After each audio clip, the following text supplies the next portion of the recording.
Boa tarde, bom dia, boa tarde ou boa noite, onde quer que estejam. Bem-vindos a mais um episódio da Buzzword Banking Industry. Antes de começar o nosso sexto episódio, eu gostaria de fazer aqui um agradecimento muito especial que é também o responsável pela vinda da nossa convidada, a nossa primeira representante feminina, que com muito gosto tenho, que é o Dr. Miguel Câmara Machado. Muito obrigado, Miguel, pela ajuda. Gostaria também de agradecer todas as mensagens, todas as subscrições, e nós, cada semana, cada episódio, temos crescido em termos de views, em termos de subscrições, e estamos aí, gostaria também de assinalar que estamos a atingir, em 2 episódios, a marca recorde de 2.000 views. Por isso, muito obrigada. Não se esqueçam de subscrever o nosso canal, que é muito importante, e também comentem, que é fundamental, e partilhem. Posto isto, é com muito prazer que vos apresento a nossa convidada, Inês Palma Ramalho, e passo a apresentar. Advogada, sócia da Servo Associados no Departamento Bancário e Governance, foi assistente convidada na Faculdade de Direito da Universidade de Lisboa, experiência que durou 7 anos e começou porque, entre as coisas, queria aprender a falar em público, que era algo que a aterrorizava, e acabou por deixar também esse bichinho. Dá aulas nos cursos para executivos e profissionais em temas de Corporate Governance, Compliance no Instituto de Formação Bancária ou na Ordem dos Revisores Oficiais de Contas. Fez parte da equipa de gestão do programa da Troika, sob a liderança do Carlos Moedas, atual vice-presidente do Partido Social Democrata. É uma pessoa apaixonada por causas, daí o seu ativismo político atual, e em particular uma feroz defensora dos temas da igualdade. Escreve crónicas sobre os variedíssimos temas nos últimos anos, na ECO, na Pessoas by ECO, casada há quase 13 anos, mãe de 2 filhos, um com 3 anos e outro de 18 meses, pequenino, nascida e criada em Lisboa, numa família bastante exigente, cujo lema é: desistir não é opção. Fã confessa do Algarve e do sossego do Alentejo, adora ler, ouvir música, podcast e adora fazer puzzles. Bem-vinda, Inês. Muito obrigada por ter aceito o nosso convite. É uma grande honra, um grande prazer tê-la cá. Obrigada, João, pelo convite. Sinceramente, e acho que faz jus ser a primeira representante feminina no nosso programa. Muito obrigada. Eu como é tema no nosso podcast, damos a importância a todo o processo académico. Mas antes disso, eu gostaria de saber, de viva voz, quem é a Inês? Bem, o João já sumarizou aí bem o que eu sou. Antes de tudo, sou mãe de 2 crianças adoráveis que me dão muito trabalho e que dormem razoavelmente pouco. Sou também casada com uma pessoa que me desafia muito, Isso é importante. E que muito admiro profissionalmente e pessoalmente. E sou advogada desde que me formei. Tive aí algumas mudanças de carreira para aceitar desafios profissionais diferentes, mas sou advogada e recentemente aceitei ser também integrar a equipa da direção do PSD como meu vice-presidente. Antes, se não se importar, antes de começarmos então aqui todo o seu desenvolvimento académico e profissional, como primeira representante feminina, eu reparei que é uma pessoa, uma feroz apoiante da igualdade. Eu gostaria de perceber um pouco mais, então, que tipo de ativismo é que tem? Bom, eu sou, quando digo que sou uma feroz apoiante da área da igualdade, é porque ao longo de muitos anos, desde que saí da faculdade e comecei a minha vida profissional, sempre achei difícil como é que se perdia tanto talento em Portugal e genericamente no mundo, precisamente porque não se permitia às mulheres as mesmas oportunidades que aos homens. E em Portugal acho que isso é particularmente vincado, porque nós temos mais de 50%, 52% aliás, da população ativa são mulheres, e portanto isso significa que nós temos metade da população ativa é mulher e são pessoas muito válidas do ponto de vista de contributo profissional e ao não permitir essas oportunidades e, no fundo, não criar os incentivos para as mulheres trabalharem e alcançarem o seu máximo potencial do ponto de vista profissional, a economia perde dinheiro. Exatamente, E as empresas perdem dinheiro e perdem talento. E sempre foi um tema que me apaixonou. A minha mãe é especialista na área de Direito de Trabalho e professora catedrática nessa área, e é feroz também defensora dos temas das igualdades, e por isso eu comecei muito, quando era miúda, por ter muitas conversas em casa e muitas discussões em casa sobre isso. E depois comecei a viver e a testemunhar essas situações na vida real e perceber que elas são muitíssimo mais comuns do que imaginaria quando estava, por exemplo, na faculdade, sendo que o curso de Direito é um curso que é maioritariamente composto por mulheres, portanto aí não há um tema de igualdade, quando muito haveria um tema de igualdade ao contrário. Mas depois na vida profissional, quando licenciei em 2008, notei que não refletia, o mercado de trabalho não refletia aquilo que era a realidade académica, e depois ao longo da vida, em vários momentos da vida e reparei que havia vários momentos em que as mulheres eram penalizadas. Por exemplo, quando são mães, não foi o meu caso, e trabalho num sítio que não penaliza quem é mãe, mas há muitas mulheres no mercado de trabalho que são penalizadas pela escolha que têm de ser mães. É uma grande verdade. E por isso, eu quando digo que sou muito defensora das áreas da igualdade, é porque não parece sequer que isto seja um tema de mulheres. Eu acho que isto é um tema de famílias. E é um tema de economia, porque estamos a perder dinheiro e estamos a perder oportunidades de criar riqueza e crescimento e produtividade para o país. E perdoe-me de interrompê-la, e não faz muito sentido, porque segundo o Ministério da Educação, na relação entre homens e mulheres, há mais mulheres licenciadas do que homens, ou seja, automaticamente isso devia ter um reflexo na parte mais profissional, não é? E no mercado, sim, o mercado de trabalho deveria refletir isto. Exatamente. Nós, curiosamente, em Portugal, somos um país que não só temos muitas mulheres a trabalhar, como tradicionalmente nós temos mulheres que, sendo mães, voltam ao mercado de trabalho ou querem voltar ao mercado de trabalho. Se formos comparar com outros países, é muito mais comum as mães ficarem em casa. Em Portugal, seja porque os rendimentos não são muito altos e, portanto, as mães precisam de voltar a trabalhar, seja porque as mães também têm carreira e querem continuar a ter carreira depois de serem mães. A verdade é que nós vemos uma tendência para as mulheres quererem regressar ao mercado de trabalho. E às vezes o mercado de trabalho não as recebe muito bem, porque entende que, sendo mães, o trabalho já não pode ser a sua prioridade ou não pode ter a importância que tinha antes. Mas acha que com esta nova geração de gestores, e agora com também isto tudo, em termos de informação, está muito mais globalizado, acha que a tendência é para que haja uma igualdade em termos de oportunidades? Ou ainda Eu acho que a tendência que nós temos assistido nos últimos anos é que vamos ver melhorias. E temos visto melhorias nas últimas décadas, mas as melhorias andam muito devagar. E por isso, eu posso lhe dar um exemplo com o meu curso, que é onde eu conheço os números talvez melhores.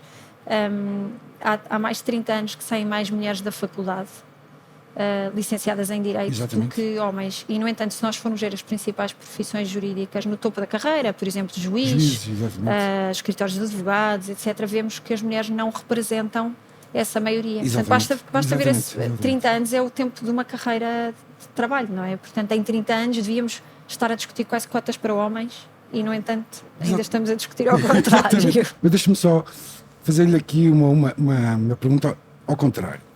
Eu falo, por exemplo, em termos aqui do meu podcast. Eu tenho feito convites, tanto homens como mulheres, e a receptividade tem sido maioritariamente dos homens.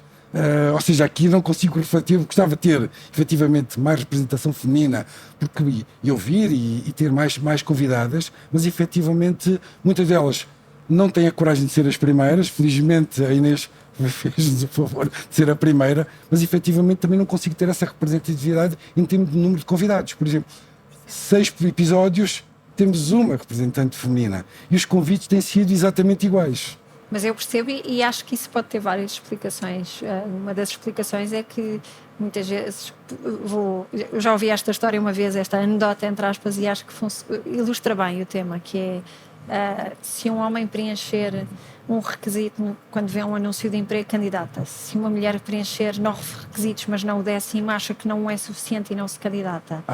E por isso, eu já ouvi esta anedota mais ou menos contada de várias maneiras, e eu acho que nós mulheres somos um bocadinho perfeccionistas e, portanto, eu ao aceitar vir aqui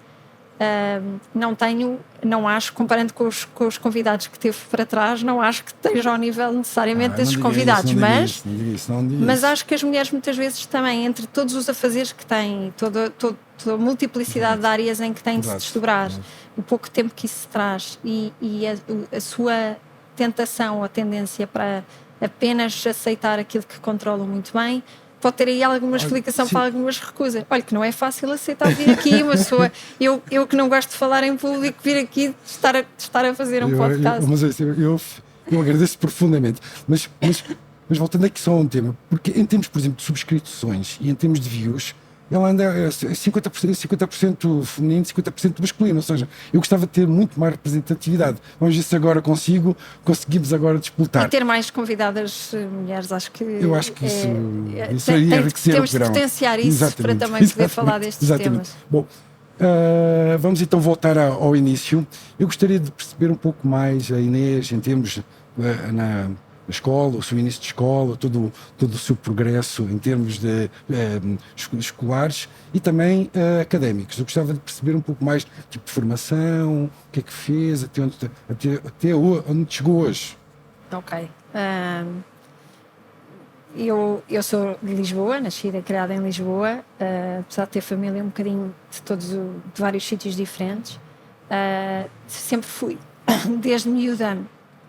Eu acho que lá em casa sempre se incutiu muito uma ideia de excelência e de perseverança em tudo o que fazemos e, portanto, cresci com ótimos exemplos profissionais em casa, desde os meus pais, os meus avós, que tinham carreiras interessantes e, sobretudo, carreiras onde se via muito o esforço e o trabalho e a dedicação às suas funções. E por isso foi um bocadinho nesse contexto que eu cresci, que a minha irmã também cresceu e o resto das pessoas da minha geração. E por isso, no fundo, era uma cultura de trabalho e foi sempre isso que me orientou. Eu quis sempre ser advogada, aliás, não advogada, quis sempre tirar direito. Inicialmente, quando estava na escola a decidir porque é que eu queria tirar direito e para onde é que eu iria tirar direito, em que faculdade, a minha ideia inicial até era ser juiz. E fui a vários julgamentos, até aconselho de uma pessoa que me conhecia para ir ver o que era ser juiz e cedo percebi que juiz claramente não seria a minha carreira, porque eu tenho muita dificuldade em esperar até ao fim para tomar uma decisão. E, portanto, lembro-me de estar no tribunal e assistir, na altura, num julgamento e ter imensas já opiniões formadas próprias de uma miúda daquela idade. E, portanto, pensar que aquilo tinha de ser um papel super difícil, porque uma pessoa tem de ouvir mesmo até ao final e tomar uma decisão. E depois estive na faculdade um bocadinho a tentar perceber o que é que queria fazer, fiz uns estágios para perceber, fiz uma parte da faculdade a trabalhar e muito ativa, eu sempre estive na associação académica, juntei-me na altura à Juventude Social Democrata, trabalhei também um bocadinho durante o curso, sempre tive bicho carpinteiro. Fazia muitas coisas porque achava que não tinha tempo a perder, não podia haver ali tempo a perder e, portanto, sempre tive algum bicho carpinteiro. E fui desenvolvendo a minha carreira académica, sempre com os olhos postos nas notas. Era boa aluna? Sim, há quem diga que eu era bastante marrona. Eu acho que não era assim tão marrona, porque eu continuava a ter imensa vida social, mas eu era muito eficaz a estudar e, portanto, eu conseguia ter muito boas notas a estudar razoavelmente pouco e, portanto, era muito eficaz a estudar e tinha boas notas e depois, no final, com essas boas notas, acabei por escolher aquilo que queria fazer e fui trabalhar para um escritório muito reputado para fazer o estágio, que na altura eram 3 anos de estágio muito longos para ser, enquanto advogada estagiária, para uma pessoa poder inscrever-se na Ordem dos Advogados. E isto qual era? E a seguir, o que é que fez? O que é que fiz? Então, eu tive 3 anos a fazer esse estágio, fui convidada para integrar o escritório, eles, a certa altura, a meio de estágio, escolhiam com quem queriam ficar. Eu estava num ano excepcionalmente bom, que aprendi imensa coisa com os meus colegas, era um escritório muito exigente. E eu fiquei no escritório e, entretanto, cruzei-me com o engenheiro Carlos Moedas. Exatamente. Numa apresentação, na altura fazia parte, não era particularmente ativa na JSD, mas fazia parte de um gabinete de estudos e calhou-me a mim, dentro do meu grupo daquele gabinete de estudos, ir apresentar ao engenheiro Carlos Moedas uma proposta de reforma sobre o mercado de trabalho ou qualquer coisa do género. E ele ouviu, nós conhecemos-nos aí, e depois, passado algum tempo, eu recebi uma chamada para ir fazer uma entrevista para integrar a equipa dele da Troika em 2011. Tive 2 anos e 9 meses, não é? Sim, fiz o estágio, ainda fica mais um bocadinho. E gostou? Do estágio, gostei. Acho que, sobretudo, deu muitas técnicas de trabalho e muita aprendizagem a nível de como é que se conciliava prazo, stresses. Foi a minha primeira experiência empresarial, ou seja... Foi uma boa... Foi uma belíssima escola. Estávamos ali num período... Foi uma belíssima escola. Muito complexo, não é? Sim. Mas isto foi... O meu estágio foi antes da Troika entrar, não é? Sim. Eu entro na Troika, na equipa que faz a gestão do programa da Troika, que se chamava na altura a EXAM, que é a Estrutura de Supervisão e de Acompanhamento dos Memorandos de Entendimento. Eu entrei na EXAM... em 2011, mesmo na primeira vez que eles vinham cá visitar Portugal para nos começar a controlar. E, portanto, aquilo foi... Entrei poucos dias antes deles chegarem cá pela primeira vez. Isso enquanto foi extraordinário. Acho que deve ter sido uma experiência brutal. Foi uma experiência brutal em vários sentidos. Sim, exatamente.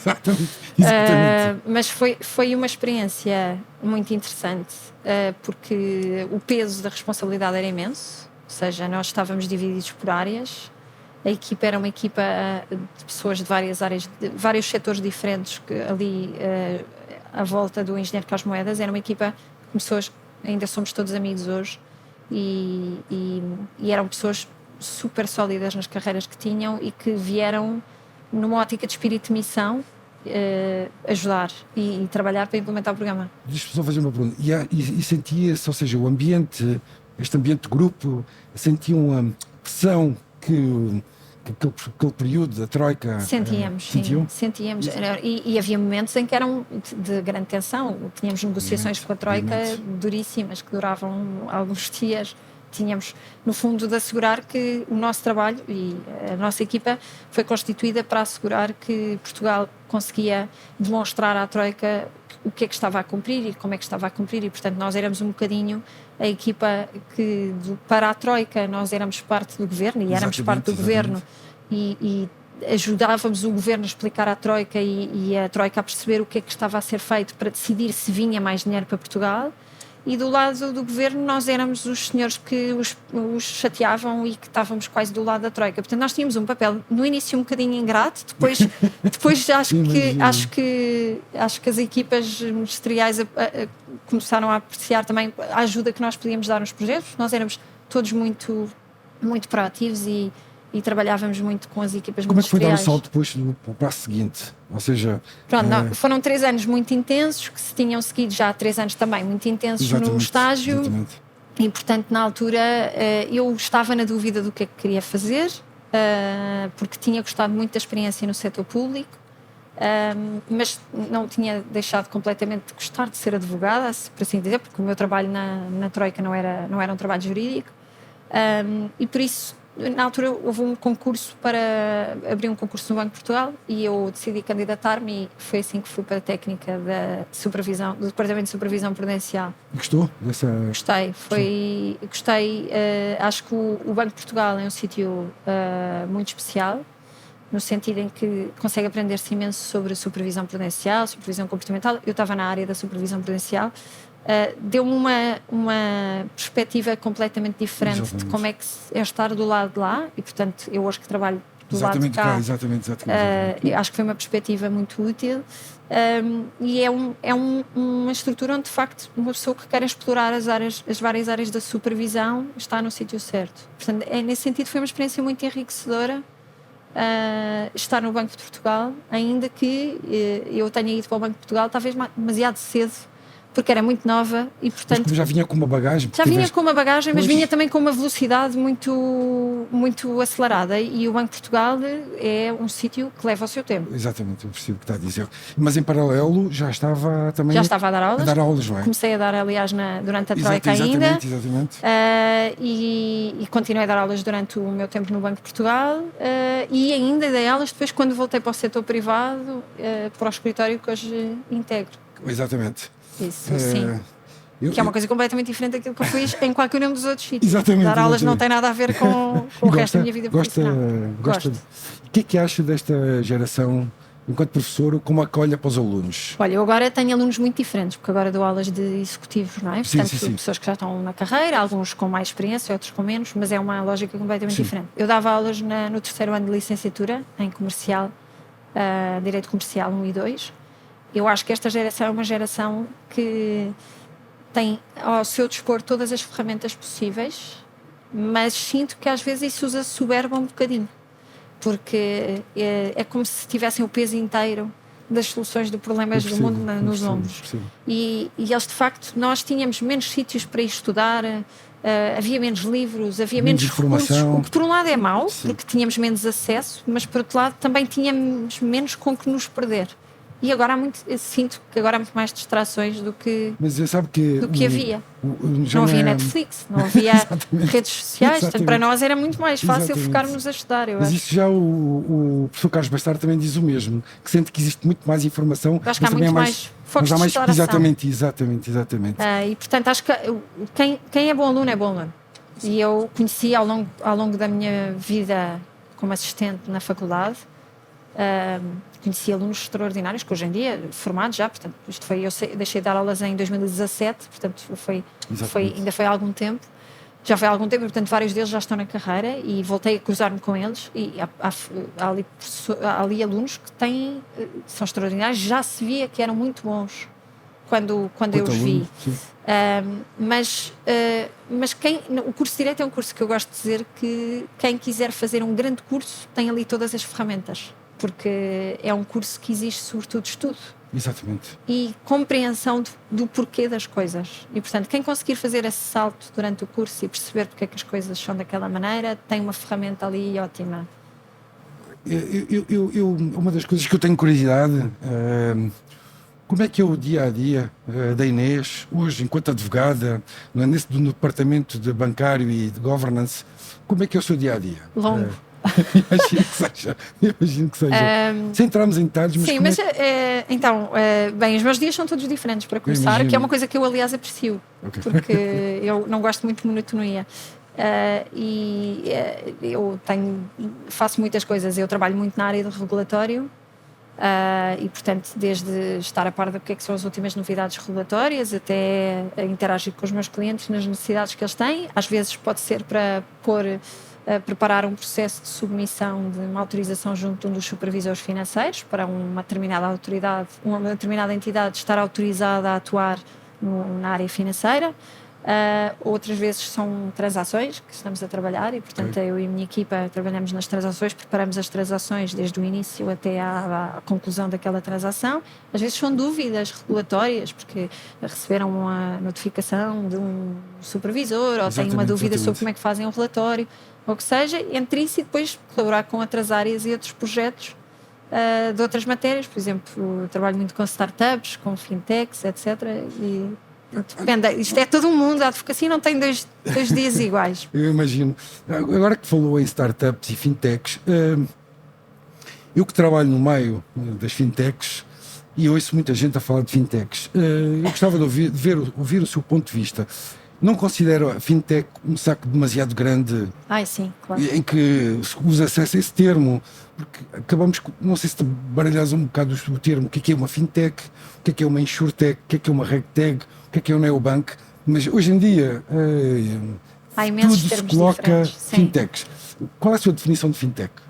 Olha, para mim, uma fintech, eu acho que é inevitável o saco ser um bocadinho largo, porque a fintech será uma entidade que presta serviços financeiros com o apoio maioritário tecnológico. Exatamente. Agora, o que é que isso quer dizer? Quer dizer que, por exemplo, um neobank, que hoje é considerado uma fintech, pode ser só um fornecedor tecnológico que presta algum serviço de apoio à área financeira e não é preciso um licenciamento para esse serviço. Exatamente, não é? Por isso é que é um neobank e não é um challenger bank, por exemplo. Exatamente. Mas chama-se isso fintech porque tem a ver com a área financeira e mete tecnologia, basicamente.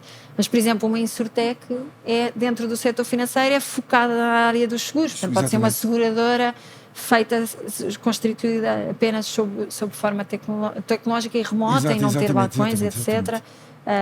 Como por exemplo no setor bancário o neobank não tem balcões, é tudo remoto, é tudo digital, mas na verdade o neobank poderia ser uma entidade que nem sequer atuaria praticamente como um banco, poderia atuar como serviços que não são regulados, por exemplo, em Portugal, na área financeira. Já agora estamos aqui a falar em neobanks, eu também gostava de ouvir o seu ponto de vista. Ou seja, um banco dito tradicional, universal, que tem tanta regulação, tem tanta supervisão, ou seja, tem tantas regras a cumprir, leis e por aí fora, depois aparecem os neobancos que não têm praticamente... Sim. E acabamos por, quando estamos a falar em alguns neobancos, estamos a falar alguns de challenge bank. Sim. Ou seja, estamos a falar que tem, eu não diria todos os produtos, mas tem alguns produtos que podem ser concorrenciais, sim, em que tem imensa regras a cumprir, depois temos então estes novos bancos que praticamente não têm supervisão. Mas se, por exemplo, formos ver um Challenger Bank, sim, tem na mesma uma licença bancária, sim, o que significa que, na verdade, tem de cumprir aqueles requisitos todos dos bancos tradicionais, mesmo que não faça tanto gala disso, porque não é um banco tradicional, e está a tentar disputar o lugar do mercado daquele banco tradicional. Exatamente. Operando digitalmente, por exemplo, ou remotamente. Exatamente. Mas é na mesma um banco. Um neobank, por conta dos serviços que presta em concreto, não tem de ter licença. Ou seja, por isso é que às vezes há neobanks que se transformam em challenger banks. Porquê? Porque eu posso começar a chamar-lhe neobank, é um nome pomposo que é para parecer que é um banco, mas na verdade aquilo não é um banco. E presta um serviço qualquer que naquele país, naquela jurisdição, por exemplo, não exija um licenciamento. E, portanto, pode prestar esse serviço. E aqui depende muito dos países. Se quiser começar a prestar um serviço que exija licenciamento, por exemplo, imagine, começar a receber depósitos, então já precisa de uma licença. Porque o supervisor não vai deixar operar sem essa licença. E aí vai ter de pedir essa licença e nesse momento vai se transformar num challenger bank. E a partir daí tem que cumprir todas as regras. E aí, mesmo que não faça gala disso, a verdade é que eles têm de cumprir todas as regras. Tal e qual. Há de concordar comigo que para quem a maioria das pessoas que não tem a noção e o conhecimento que a Inês tem, ficamos aqui com esta dúvida, não é? Sim, mas eu acho que esta área é bastante confusa, até porque tem imensos palavrões em inglês e todos com um ar muito pipoca. Há aqui um tema que dá mote, digamos assim, ao nosso episódio, que é o compliance. O compliance também é uma buzzword. Todo um universo. Exatamente, sim, uma coisa muito complexa. Eu gostaria que a Inês nos ajudasse a entender o que é que significa compliance e o que é que significa o compliance bancário. Ok, então, o compliance é, no fundo, uma palavra muito bonita para dizer cumprimento. Que, aliás, na última legislação do Banco de Portugal, na última regulamentação sobre esta matéria, até já mudámos o nome de compliance para conformidade. Conformidade. É a nova buzzword, conformidade. Mas em português, desta vez, que é conformidade. E, no fundo, é a disciplina de cumprir regras. Qual é que é a diferença do compliance bancário para o compliance normal? É que, naturalmente, as regras não nasceram com a banca, não é? As regras, obviamente. Desde que eu tenho qualquer instituição, qualquer sociedade a funcionar, há regras na lei, não é? No caso das sociedades que não são da área financeira, no Código das Sociedades Comerciais, na lei comercial, existem regras. E, portanto, compliance bancário é uma espécie de subdisciplina do compliance normal. Portanto, é eu assegurar que cumpro as regras dentro do setor bancário, que são as regras de origem bancária ou convocação para governar os temas bancários. E pode-nos dar, se é possível, dar-nos algum exemplo de compliance bancário? Por exemplo, regras sobre prevenção do branqueamento de capitais, que os bancos têm de cumprir sempre que abrem uma conta a um cliente, por exemplo, ou quando vão fazer uma transação para verificar a origem dos fundos ou o destino dos fundos, ou, por exemplo, regras na intermediação financeira, quando eu coloco um produto e vendo um produto a um cliente, perceber se esse investidor tem literacia financeira para perceber o que é que está a comprar, ou, por exemplo, regras sobre como é que eu ponho os pressários nos balcões, o que é que devem dizer os pressários, como é que estão, como é que eu faço os contratos de abertura de conta, ou tamanho da letra, tudo isso é compliance. Exatamente. Tudo isso é compliance bancário. Ok. Isso é que eu lhe digo que isto é um universo. É um universo. Tudo é compliance bancário.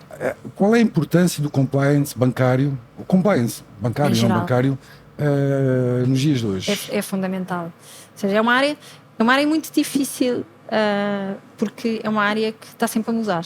Sim, não é? imagino. Mas é importante para dar confiança ao mercado de que aquela instituição cumpre as regras que o mercado definiu como sendo as melhores. Ou seja, vou explicar isto de outra maneira mais simples. Se eu tiver um bom indicador de conformidade, compliance, naquela instituição, significa que o mercado pode confiar que o supervisor desta área, deste mercado financeiro, ou do Banco de Portugal, a CMVM ou a ASF na área dos seguros, Exatamente. que inspeciona esta entidade com frequência e que define as regras que são necessárias cumprir, está a dar aqui um selo de qualidade àquela instituição e, no fundo, está a dizer ao mercado: estes senhores cumprem as regras, não é? Claro que depois, quando não se cumpre as regras, há processos de contornação ou há consequências negativas para a instituição que terá de acertar qualquer coisa para cumprir as regras. Mas o motivo pelo qual é importante é porque dá confiança ao mercado. É uma espécie de certificado. E a verdade é que para o consumidor normal, o cliente bancário, etc., saber que há um supervisor a monitorizar a atividade diária e a solidez financeira daquela instituição deixa-o muito mais confiante na hora de ir pôr lá os seus depósitos ou arranjar um crédito. Não, eu concordo. Eu pensei que não há demasiado, ou seja, não se fala efetivamente. Eu entendo que este é um assunto que também não deve ser falado, mas seria importante que nós sabermos quais são os bancos, por exemplo, os bancos, neste caso o setor financeiro, que são cumpridores e os não cumpridores, não é? E em algumas, sim, e é engraçado porque não existe isso para... Quer dizer, é possível ver que há processos de contornação e, por exemplo, dando o exemplo do Banco de Portugal, que é o regulador que eu acabo por conhecer melhor, porque trabalho mais no setor bancário do que nos outros dois. O Banco de Portugal publica no seu website decisões quando detecta uma entidade que não tem licença para operar, por exemplo. Mas as outras estão em segredo profissional e bem, não é? Porque se eu disser esta entidade não cumpre qualquer coisa, isto traz um risco reputacional para a entidade e a entidade pode não ter cumprido por uma razão perfeitamente justificável pode agora corrigir já a seguir, pode não ter detectado antes. Ou seja, a ideia do compliance, e eu tenho esta opinião há muitos anos, o compliance é uma ferramenta do negócio. Ou seja, serve para eu fazer melhor negócio, serve para eu criar produtos mais robustos, serve para eu vender melhor aos meus clientes, serve para eu ter uma instituição mais sólida, mas que não deixe de fazer negócio. O compliance não serve só para dizer que não, nem serve para punir.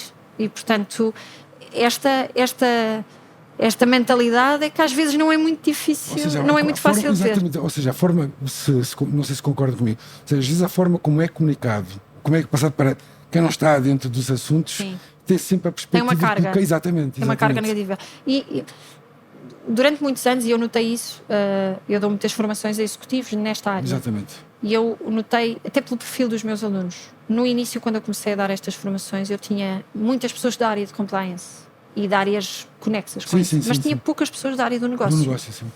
Hoje em dia tenho muitas pessoas da área do negócio, o que eu acho que é uma evolução positiva, porque o negócio precisa de saber o que é que o compliance, o que é que preocupa o compliance para poder desenhar o melhor produto e facilitar também a vida do compliance, de não ter de dizer que não, dizer ok, isso funciona, se calhar só precisa deste ajuste. E é um ganho é um ganho de eficiência, é um ganho de mercado. Exatamente. Por outro lado, quem é da área do compliance também precisa de perceber qual é o negócio. Portanto, eu não dou tantas formações depois em áreas que não sejam de controle ou áreas que não sejam de corporate governance ou compliance, e portanto não vejo o reverso da moeda, mas eu espero que neste momento, por exemplo, acho que cada vez, assim como eu vejo mais as pessoas da área do negócio a virem às minhas aulas de compliance, ver mais pessoas da área do compliance a irem a formações de negócio. Exatamente. Para perceberem, porque às vezes pode ser só uma incompreensão. Exatamente. E estas áreas têm de trabalhar em conjunto. Eu percebo perfeitamente bem o que está a dizer e concordo em absoluto. Mas eu gostaria de saber um pouco mais, se é que pode partilhar connosco,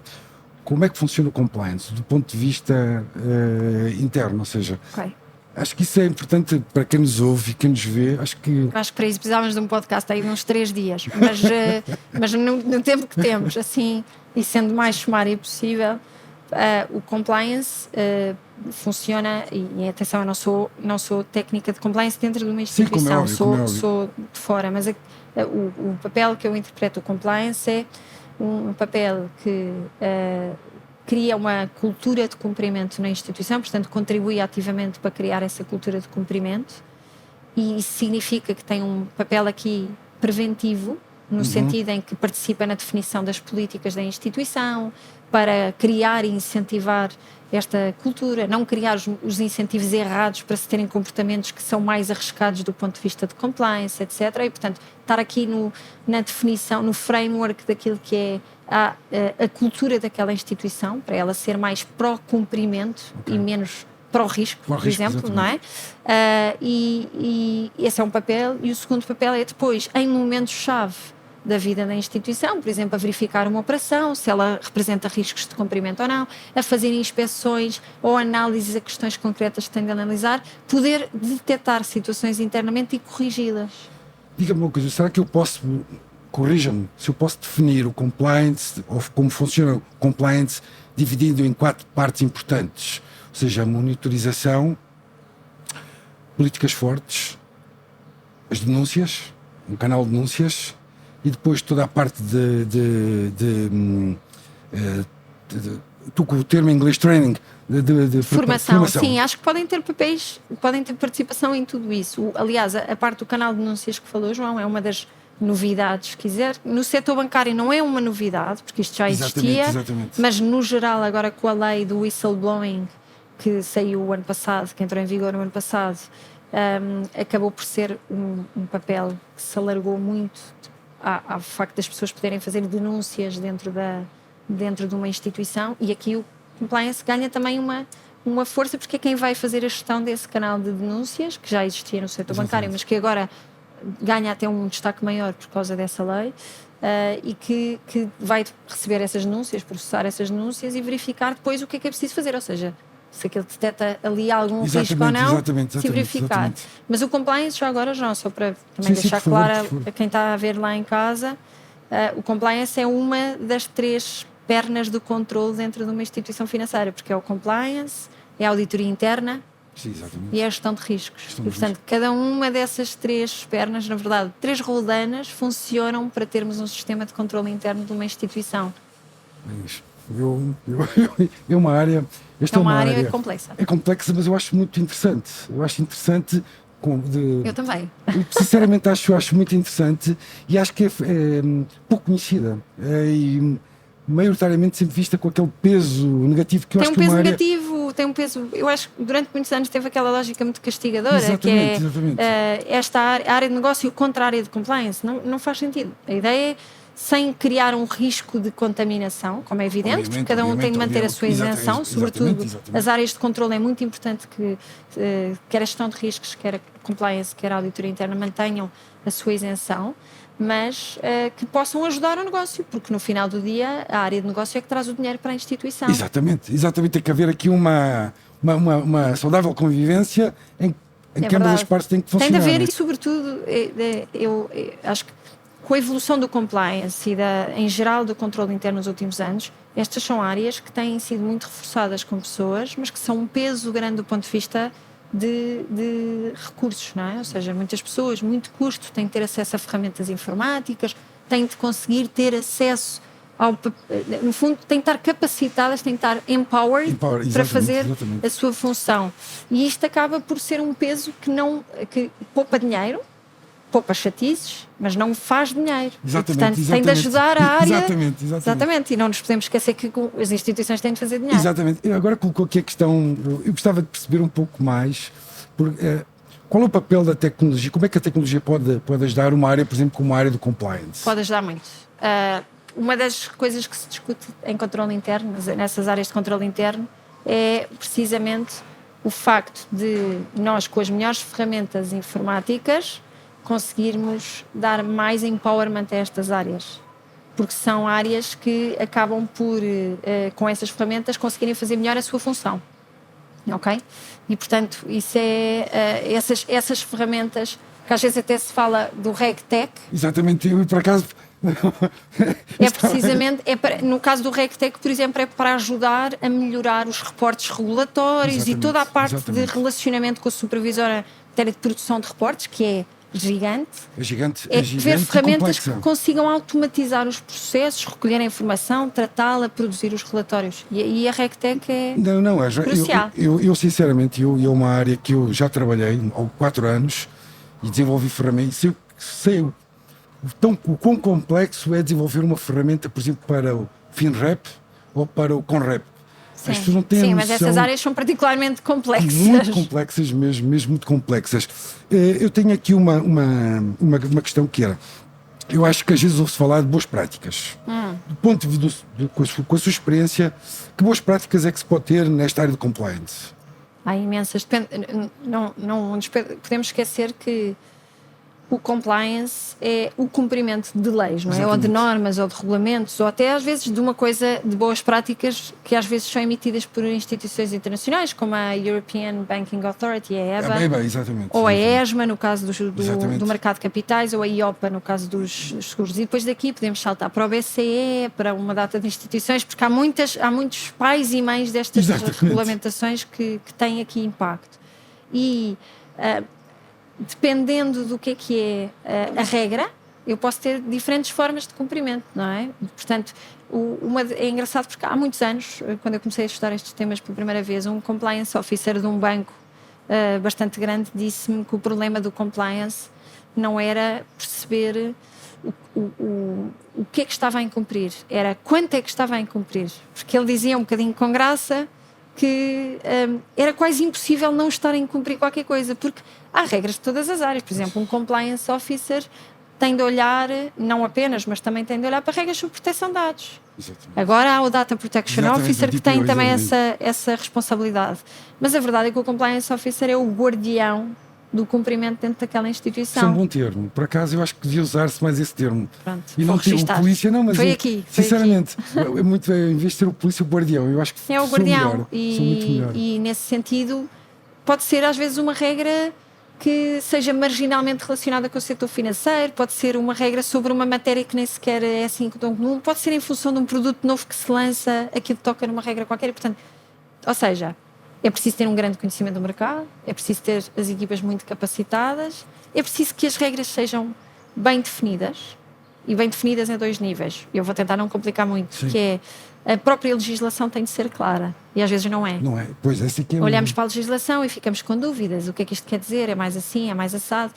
Ou seja, às vezes não é intuitivo, eu leio e as expressões, ou as traduções das diretivas, acabam por ficar ali com expressões dúbias.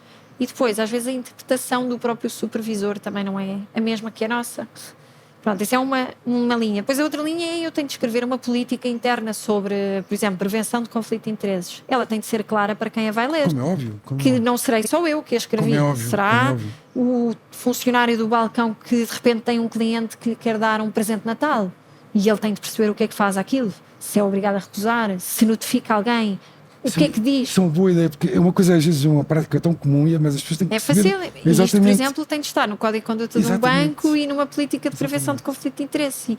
E tem de estar escrito de forma a que qualquer pessoa consiga perceber, lendo aquela política, olhe para aquilo como um manual de instruções e consiga perceber o que é suposto eu fazer. Exatamente. Eu vi isto, aconteceu-me isto, o que é que eu faço?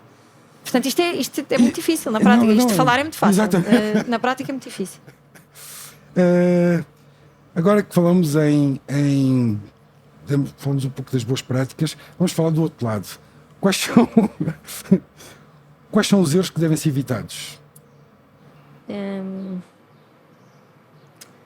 Olha, eu acho que um erro que tenho visto cada vez menos, e ainda bem, é esta tal separação profunda entre compliance e negócio, no sentido têm de estar separados, há um efetivo conflito de interesses, têm de estar segregados do ponto de vista de responsabilidades, até nos pelouros da administração, mas têm de saber trabalhar em conjunto, porque no final do dia queremos a mesma coisa, queremos um negócio com o cumprimento de regras e queremos uma instituição com a melhor prática possível na área do compliance, mas o melhor negócio possível dentro dessa prática do compliance. Portanto, eu acho que isso é um dos erros, é criar isto como se fossem antagonistas, que não são. Outro erro é não olharmos para isto numa perspectiva da cultura da instituição. Porque conhece aquela expressão de não se muda qualquer coisa por decreto? Eu posso ter a melhor regra, mais bonita, uma política espetacularmente bem escrita. Se ninguém perceber o que é que lá está escrito, ninguém vai fazer o que lá está. Também posso ter regras que falamos nas reuniões, etc. Mas se não houver um acompanhamento e uma interiorização na cultura daquilo que é aquela regra e daquilo que é aquela prática, então eu não vou ter aquele resultado, porque não basta escrever num sítio que se faz de outra maneira e de repente esperar que toda a gente interiorize aquilo e a partir daí não há problema nenhum. E esta parte da cultura, a supervisão já tem trabalhado muito isto, dizer que é importante interiorizar na cultura da instituição. Agora, Roma e Pavia não se fizeram num dia, não é? Portanto... Inês, olha, tem sido uma conversa espetacular. Eu tenho aqui mais algumas questões que eu gostaria de... Esta buzzword, Subtech, o que é que isso significa? Então, Subtech, há bocado perguntou-me da RegTech. Exatamente. A Subtech é mais ou menos o inverso da moeda, porque é tecnologia aplicada ao cumprimento da regulação, não é? Mas do lado do supervisor. Ou seja, ao passo que a RegTech são as ferramentas informáticas que uma instituição tem para fazer os reportes, para processar a informação, etc. A Subtech é as ferramentas que o supervisor terá para verificar a informação que recebe. Porque esse eu acho que deve ser um dos desafios do supervisor hoje em dia, que recebe milhões de dados de várias instituições a operar em áreas diferentes dentro dos setores regulados e tem de conseguir processar esses dados. Muitas vezes estamos a falar de reportes mensais e muita informação e muitos dados condensados que é preciso conseguir processar aquilo e retirar dali riscos ou incumprimentos ou coisas que é preciso corrigir. E se eu posso inundar um supervisor de informação e prestar toda a informação, se eles depois não tiverem capacidade para processar essa informação, o trabalho deles acaba por não ser realizado. O que também não é bom nem para a instituição nem para o mercado. Exatamente. Qual é o papel do supervisor? E uma outra pergunta, qual é o papel do supervisor com estas novas tecnologias, com as ferramentas informáticas? Eu acho que é uma vantagem que eles têm, que qualquer supervisor tem, de abraçar das tecnologias informáticas. Porque estas novas tecnologias, por exemplo, em matéria de processamento de dados, de data quality, e eu não sendo especialista em tecnologia, sou só advogada, acabo por verificar precisamente aquilo que eu lhe dizia há pouco com o Subtech, que recebem tanta informação que se não tiverem sistemas capazes de processar essa informação, isto já não vai dar com folhas Excel, não é? E, portanto, estamos a falar de milhões de dados para processar e esse investimento nas tecnologias, que é um investimento caro, mas que nas mãos de um supervisor experimentado com essas tecnologias e que consiga formar os seus técnicos para trabalhar essas tecnologias, permite-os entrar apenas em momentos em que eles tenham de entrar na verificação ou em extrair dali uma conclusão para decidir se mandam para uma área de ação sancionatória ou se notificam aquela entidade para corrigir aquela falha que tem ali. Para ter a informação mais para criar tempo, um repositório, no fundo para melhorar a sua forma de supervisão, porque eu sempre entendi também que o supervisor, com as devidas distâncias e sem riscos de conflitos de interesses, tem de ser parte da solução do mercado. Isso, pelo menos a percepção é que se tem, é que o supervisor está demasiado distante e só atua... Eu acho que já tivemos vários tipos de supervisores. Já tivemos os supervisores muito próximos e estavam demasiado próximos, portanto não viam nada. Depois tivemos o supervisor que entrou numa fase mais castigadora, o que eu entendo, porque gato escaldado de água fria tem medo, e portanto há uma fase mais castigadora. E se as coisas correrem bem, eu acho que vamos encontrar-nos alguns neste meio, que é a virtude, que é um supervisor que seja uma parte da solução, mas que não deixe de ser exigente com as instituições que está a supervisionar e que exija nessa exigência que sejam cumpridoras com as regras, mas que mas isso não significa que não tenha alguma disponibilidade para flexibilizar onde há margem para flexibilizar, que não tenham uma atitude de ajudar a instituição a cumprir, em vez de se pôr na posição quase de pai tirano a castigar quando não cumpre. Ou seja, o sucesso das instituições supervisionadas é também o sucesso do supervisor. Mas eu tenho estado a ouvi-la e eu acho que às vezes onde nós erramos, enquanto sociedade, é na comunicação. A forma como nós comunicamos, nós temos sempre a forma sempre de apontar o lado mais negativo, não é? Mas é verdade, ou seja, eu acho que o papel todos os papéis são muito importantes, mas a forma como nós comunicamos ou a percepção que as pessoas têm é que penso eu que poderá resolver muitos dos problemas, porque a forma como descreveu o compliance nas várias camadas de uma forma positiva, não é? Eu acho que o compliance tem um papel profundamente positivo, mas tem de estar muito seguro de si. E esta frase também se aplica ao supervisor. O supervisor pode ter um papel profundamente positivo se estiver muito seguro de si, porque os supervisores têm às vezes uma dificuldade que eu sinto que o mercado às vezes tem pouca tolerância para perceber, que é o supervisor também está a perceber como é que a lei funciona e também está a tentar interpretar o que aquela guideline da EBA diz, e também está a ler aquilo pela primeira vez quando sai, e também está a tentar montar uma norma para transpor uma diretiva que ainda está a perceber. Ou seja, eles também vão... aquelas dores que nós, quando sai uma nova lei, vamos ver, eles também as têm, se calhar um bocadinho antes de nós, mas também as têm. Esse é um bom ponto de vista também, que nós também devemos pensar como é que eles... Não, eu concordo.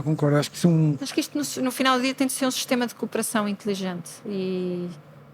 Eu acho que fez todo sentido a Inês ter vindo ao nosso podcast. Há aqui um tema que eu sinceramente gostava de perceber, também uma buzzword: governance. O que é o governance? Falar governance. Governance deve ser é uma buzzword que existe muito por causa do setor financeiro, mas na verdade é profundamente antiga, porque desde que existem sociedades existe governance, porque a governance mais não é do que a forma como nós estruturamos a organização. O significado em português de governance? Governança, que é uma palavra horrível. Mas lá está, é como o compliance vira cumprimento ou conformidade. Soa muito mais giro, soa muito melhor governance, não é? Mas a governance, no fundo, é a forma como nós estruturamos a organização. Como é que funcionam os fluxos de informação dentro da estrutura, com quem é que toma decisões, como é que se tomam decisões, como é que se documentam as decisões, quais são as responsabilidades, como é que estão divididas, os pelouros. Quem reporta a quem. Isto, no fundo, é governance. Ok. Eu não sei se isto corresponde à realidade. Ou seja, se eu podia definir governance, seria quase como uma carta branca, ou que agora se diz a carta branca, ou livro branco, desculpe, um livro branco com todas as regras, tudo definido.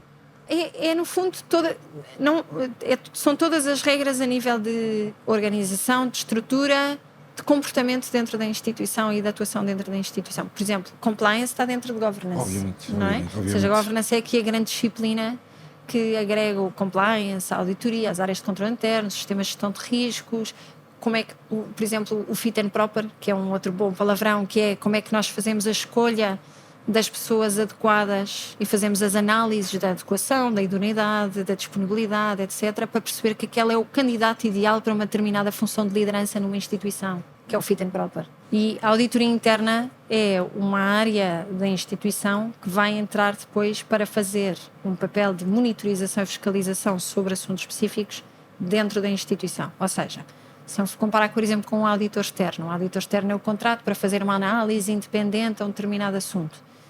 O papel da auditoria interna é, no fundo, nós internalizarmos essa função de auditoria e colocarmos uma equipa que vai monitorizar alguns aspectos específicos. Por exemplo, vai rever uma operação para perceber se essa operação foi bem conduzida ou não, mas já depois do facto de acontecer, ao passo que a conformidade ou compliance e a gestão de riscos intervém no momento anterior, não é? Para validar se aquela operação pode acontecer, por exemplo, e para participarem nesse processo.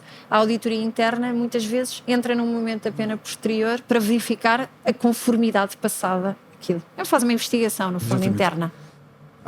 Houve ali um ponto, estávamos a falar do compliance, e ficou ali uma pergunta por fazer. Que tipo de fiscalização é que se faz ou que se pode fazer no compliance?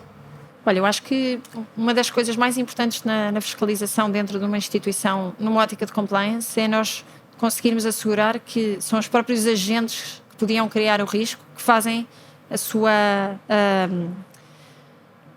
monitorização, ou seja, o seu autocontrole. Por exemplo, uma das coisas que as guidelines da EBA vêm dizendo nos últimos anos é que nós temos de assegurar que os administradores da instituição e as pessoas que estão em funções de liderança façam a fiscalização da atuação, da sua própria atuação e da atuação dos seus colegas. Portanto, é uma espécie de função de fiscalização dentro da área de gestão.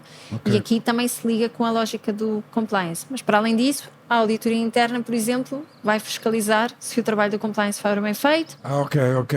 O órgão de fiscalização que existir, um conselho fiscal, uma comissão de auditoria, um conselho geral de supervisão, também vai fiscalizar. Portanto, há sempre muitos pares de olhos em cima disto para verificarmos que funciona. E para finalizar, falamos em neobanks, e explicou, mas acabou por não explicar o Challenge Bank.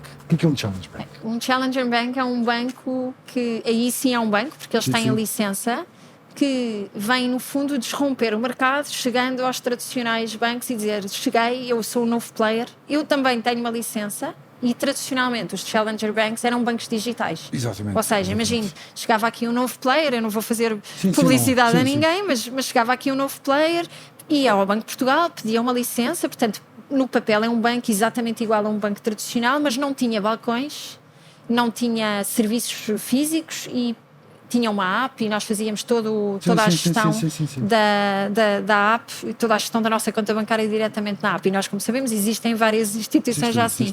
A diferença para o neobank é que o neobank, como não está a prestar um serviço regulado, é um serviço, se quiser, de auxiliar à banca, mas não é um serviço bancário regulado, não precisa de licença. O Challenger Bank é um banco exatamente iguais aos tradicionais, mas que veio desromper o mercado com a tecnologia.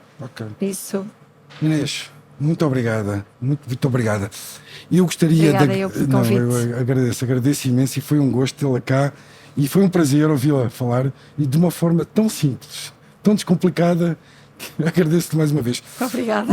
Eu gostaria de agradecer ao Crown Plaza Caparica Lisbon por toda a ajuda à produção, em nome do João Pereira, muito obrigado pelo espaço belíssimo. Como podem ver, tivemos a sorte de apanhar sol. É a primeira vez que temos. Está quentinho, é ótimo. Uma senhora e conseguimos fazer o nosso episódio no exterior. Muito obrigado e, por favor, não se esqueçam, subscrevam, ajudem o canal e até o próximo episódio. Muito obrigado.